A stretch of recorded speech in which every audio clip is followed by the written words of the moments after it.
Ya.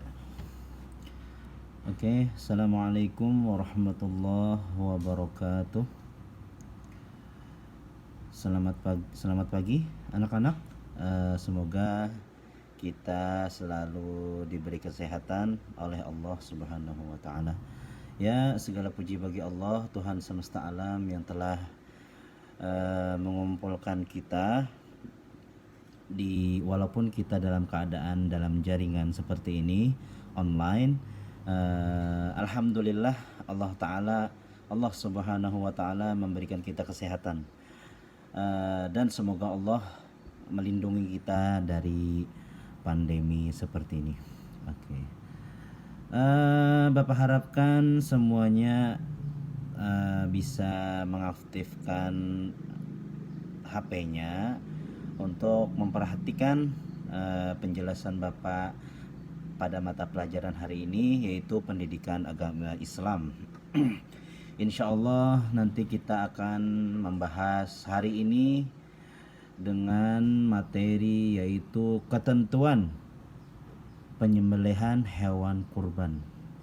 Nah, di dalam Islam itu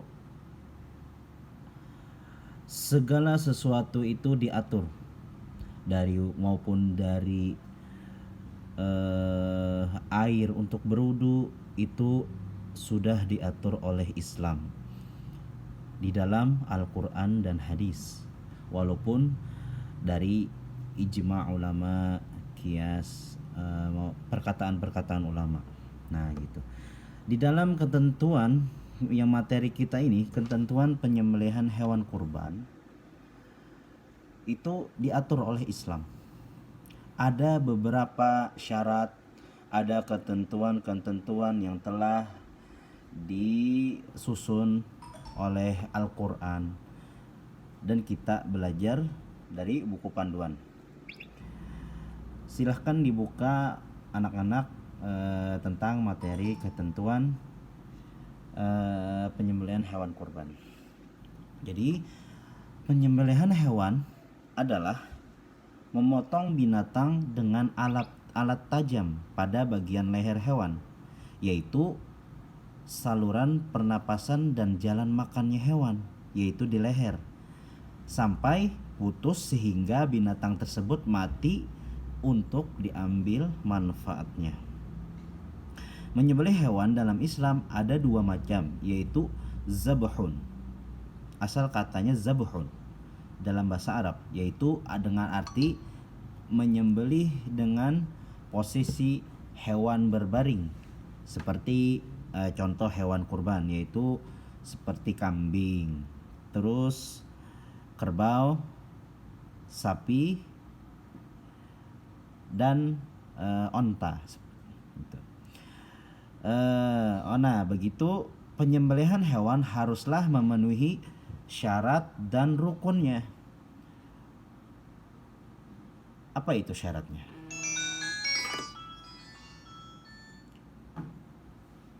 Adapun syarat dan rukun penyembelihan hewan adalah: pertama, syarat bagi penyembelihnya. Syarat yang menyembelihnya siapa? Yaitu orang yang menyembelih, syaratnya adalah orang Islam. Tidak boleh orang non-Islam, tidak boleh.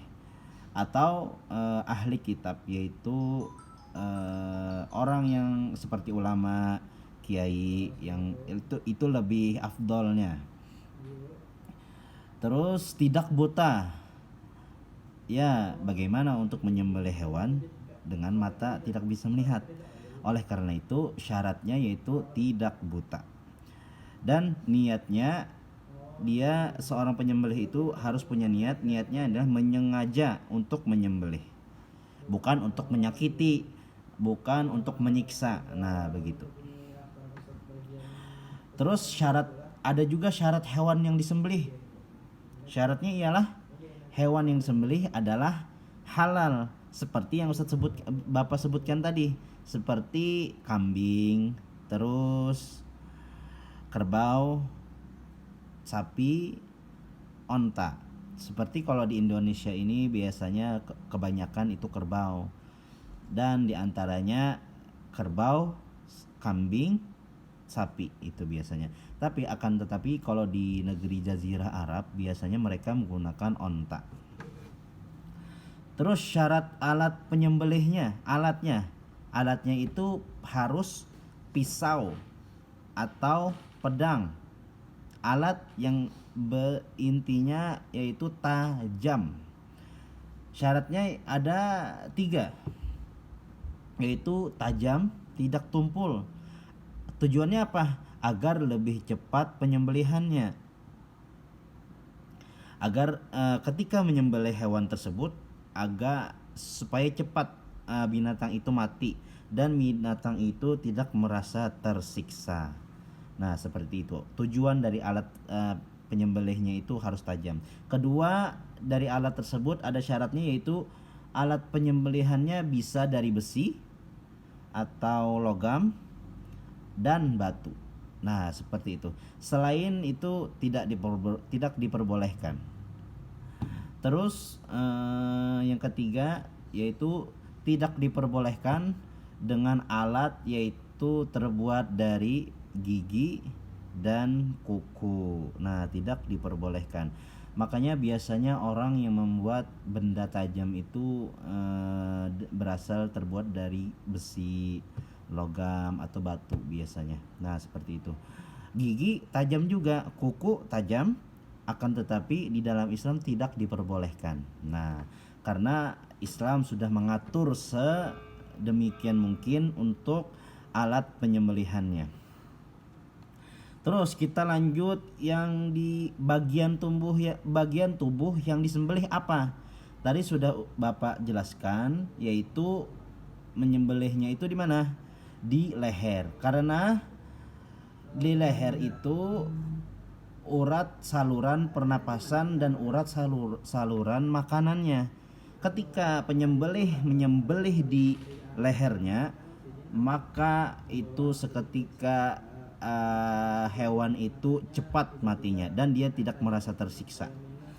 Terus kedua, binatang yang tidak bagian tubuh yang disembelih itu binatang yang tidak dapat disembelih di lehernya karena liar atau jatuh ke lubang.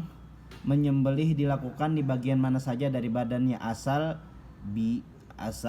lekas mati. Nah, liar, tapi agar kita tidak menyiksa binatang tersebut, agar kiranya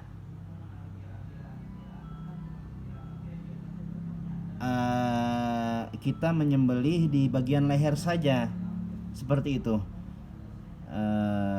Sarannya seperti itu, agar binatang itu cepat matinya dan cepat dia tidak merasa sakitnya, seperti itu. Nah, itu pengertian dari itu ketentuan tentang tentang penyembelihan, yaitu penyembelihan hewan kurban. Nah, itu. Terus kita masuki pengertian akikah dan kurban. Apa itu akikah? Apa itu kurban? Pertama, kita harus mengerti tentang akikah. Akikah adalah menyembelih hewan ternak sebagai tanda syukur atas kelahiran anak pada hari ke-7. Misalnya kita mempunyai seorang istri, dan ketika istri itu tersebut melahirkan dan umur anak itu pada hari ke-7, maka dia harus mengungkapkan tanda syukur dia dengan yaitu akikah. Hari ke-7 atau hari ke-14 atau hari ke-21. Itu pengertian akikah. Terus ketentuan dan hukumnya. Ketentuan akikah untuk anak laki-laki itu harus dengan 2 ekor kambing. Nah, sedangkan untuk anak perempuan 1 ekor kambing.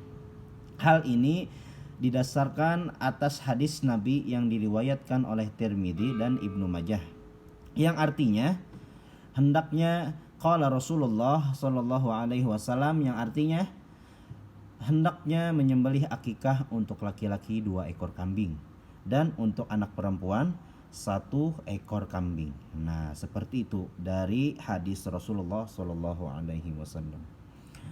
Oleh karena itu maka harus kita sebagai umat Islam berakikah apabila kita mempunyai anak. Nah, seperti itu. Di hari ke-7 anak tersebut atau hari ke-14 atau hari ke-21. Hukumnya bagaimana dalam Islam? Sunnah muakkad. Kenapa sunnah muakkad? Apa itu sunnah muakkad? Sunnah muakkad itu adalah sunnah yang mendekati wajib. Seperti itu. Sunnah yang mendekati wajib. Dalam artian sangat dianjurkan. Sangat dianjurkan untuk berakikah. Akan tetapi apabila tidak mampu untuk membeli kambing tersebut, maka bisa bisa diundur atau ditiadakan, atau mungkin di tahun depan atau di tahun berikutnya, agar berdoa kepada Allah untuk diberikan rezeki yang banyak untuk berakikah. Nah, seperti itu. Hukumnya sunnah muakkad.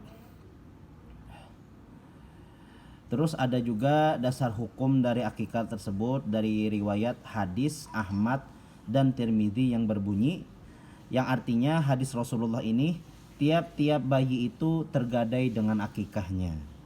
Nah, itu yang harus dipotongkan kambing pada hari ke-7 dari kelahirannya, dicukur rambutnya dan diberi nama. Nah, begitu. Akikah itu ya seperti acara syukuran. Ya, sebagaimana di tempat kita ini acara syukuran, dicukur rambutnya pakai gunting, maksudnya dicukur sedikit untuk diambil rambutnya dan diberi nama. Ya, seperti itu. Pembagian hewan akikah sebaiknya dimasak terlebih dahulu dengan komposisi pembagian: sepertiga untuk dimakan yang berakikah, sepertiga di bagian disedekahkan. Kalau orang Banjar biasanya saruan. Nah, seperti itu. Seruan biasanya itu seruan akikah, tasmiyah. Nah, seperti itu. Dan sepertiga bagian lagi untuk dibagikan kepada orang lain. Ya, disedekahkan kepada fakir miskin, disedekahkan untuk saruan, untuk syukuran, seperti itu. Ya. Fungsi maksudnya hikmah dari akikah apa? Sebagai perwujudan rasa syukur atas pemberian nikmat Allah, yaitu syukur telah diberi Allah anak. Nah, seperti itu fungsi hikmah dari akikah. Terus mengajarkan anak untuk mendekatkan diri kepada Allah sejak dini. Nah, ya. Terus menunjukkan rasa tanggung jawab atas amanah yang diberikan oleh Allah Subhanahu wa taala. Terus mempererat tali persaudaraan antar tetangga. Terus menumbuhkan sikap kepedulian sosial terhadap fakir miskin. Selanjutnya yaitu kurban. Pengertian kurban. Kurban berasal dari bahasa Arab, yaitu yang artinya mendekatkan diri kepada Allah. Terus secara istilah, kurban itu adalah menyembelih hewan ternak yang telah memenuhi syarat dengan tujuan mendekatkan diri kepada Allah dan dilakukan pada hari-hari tertentu seperti Idul Adha. Terus ketentuan dan hukum. Hukum kurban haruslah memenuhi ketentuan-ketentuan yang telah ditetapkan oleh syara. Adapun jika kurbannya satu ekor kambing atau gibas atau biri-biri dapat dipergunakan untuk satu jiwa atau satu orang. Sedangkan jiwa hewan kurbannya satu ekor sapi atau kerbau atau unta bisa dipergunakan untuk jiwa 7 orang. Nah, itu. Adapun hukum melaksanakan kurban bagi umat Islam adalah sunnah muakkad juga, yaitu hukumnya itu mendekati wajib. Sedangkan bagi Rasulullah dan keluarganya adalah wajib. Sementara bagi orang yang mampu tetapi tidak menjalankannya, hukumnya makruh, yaitu makruh dibenci Allah tapi tidak berdosa. Sebagaimana hadis Nabi yang artinya, aku perintahkan menyembelih hewan kurban dan kurban itu sunnah bagimu. Hadis riwayat Tirmizi. Syarat hewan kurban yaitu tidak cacat, cukup umur, Kalau onta itu berumur 1 tahun lebih, sapi berumur 2 tahun, domba berumur 1 tahun, kambing berumur 2 tahun atau yang sudah berganti gigi, musinnah namanya. Terus 3 halal, milik yang sempurna, jelas miliknya, sehat, jantan. Ya, seperti itu. Cara menyembelih hewan kurban itu pertama berniat memotong hewan kurban, binatang dihadapkan ke arah kiblat, direbahkan, terus membaca bismillah, membaca sholawat kepada Nabi, membaca takbir, membaca doa kurban agar diterima Allah Subhanahu wa taala.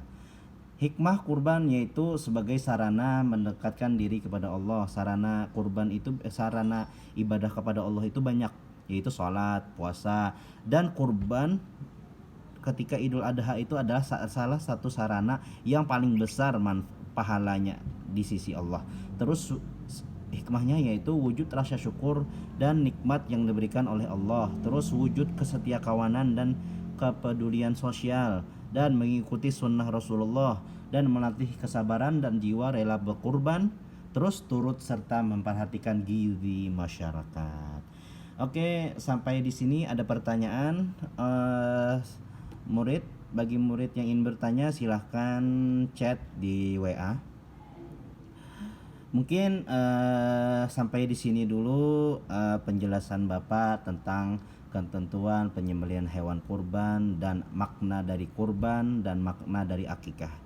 Mungkin materi selanjutnya akan kita lanjutkan pada minggu depan, insya Allah.